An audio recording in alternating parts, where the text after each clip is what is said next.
It's a Quantya electric motocross bike, totally 100% electric and totally silent. The technology's been around for quite a while, but now it's slowly sort of coming into the spotlight, and people are taking a lot of interest in it simply because of all the noise regulations that you have. There are 14 Quantya parks, a hire and ride facility in Europe that have been running for probably about 5 years in total, and they're fantastic. They're very, very popular. How does it compare though to a petrol engine bike? Performance is pretty similar. Your acceleration is better. These are quicker than they're comparable to a 125cc motocross bike in terms of size and performance, although they do accelerate slightly quicker, and they're not quite as quick top speed wise, but on a small twisty track they'll win hands down.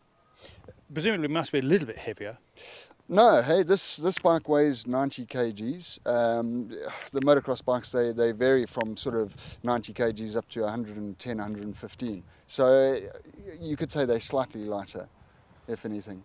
And what about battery life? Battery life, depending on how you ride, you can get up to 2 hours. We've had one bloke on a motocross track, he rode for 105 minutes flat out non-stop.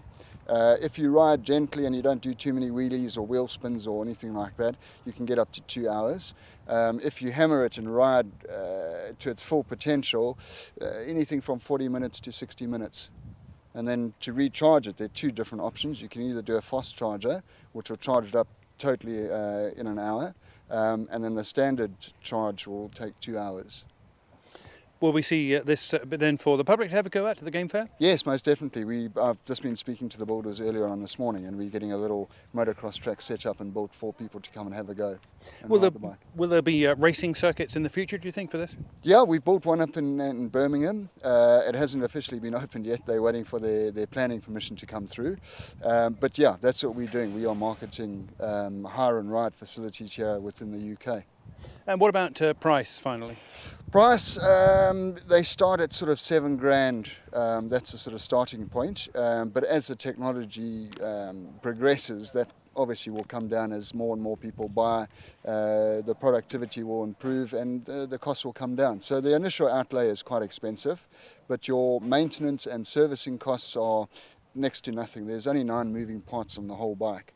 So there's no expenses in that regard, and then your running costs are also considerably lower as well.